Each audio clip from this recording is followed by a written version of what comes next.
Blackwood seemed surprised by my thoroughness but acquiesced to my changes. You're more astute than I anticipated, Mrs. Bennet. Until recently, I ran a multi-million-dollar company, I replied evenly. This may be unusual business, but it's still business.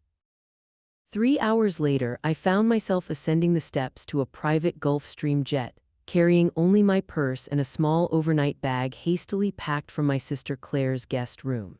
Andrea had hugged me goodbye, slipping me her personal number and extracting a promise to let her know I was safe.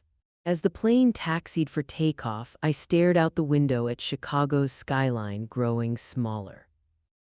Somewhere in that grid of buildings was the luxury apartment I'd lost, the office where I'd built my company and the life I'd thought defined me. Mrs. Bennet, can I offer you something to drink? A flight attendant appeared at my side. We have a full meal service prepared for the flight to Zurich. Just water for now, thank you. My stomach was too knotted to consider food. Across the aisle, Timothy Blackwood worked on his laptop, occasionally making calls in fluent German and French. From snippets, I overheard that Alistair Rothschild's condition had stabilized enough for surgery, but they were in a race against time.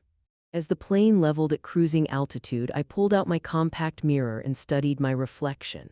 I looked like the same Harper Bennett. The silver strands in my dark hair that I'd finally stopped dyeing last year. The fine lines around my eyes that Gavin had suggested I do something about. The stubborn set of my jaw that my father always said I'd inherited from him. Nothing about me suggested I carried something so rare and valuable inside. Mrs. Bennet, Blackwood called, interrupting my thoughts. Dr. Klaus Werner, Mr. Rothschild's personal physician, would like to speak with you via video conference to explain the medical procedure in detail. As I moved to join him, a strange calm settled over me. 24 hours ago, I was worthless. Abandoned by my husband, a failed businesswoman, a burden on my sister. Now I was racing across the Atlantic because my blood could save one of the wealthiest men in Europe. The irony wasn't lost on me. After losing everything external that I thought defined my value, it turned out my true worth was something I'd been carrying in my veins all along. The private clinic perched on the edge of Lake Geneva looked more like a luxury resort than a medical facility. Floor-to-ceiling windows captured the stunning panorama of alpine mountains reflecting in crystal waters.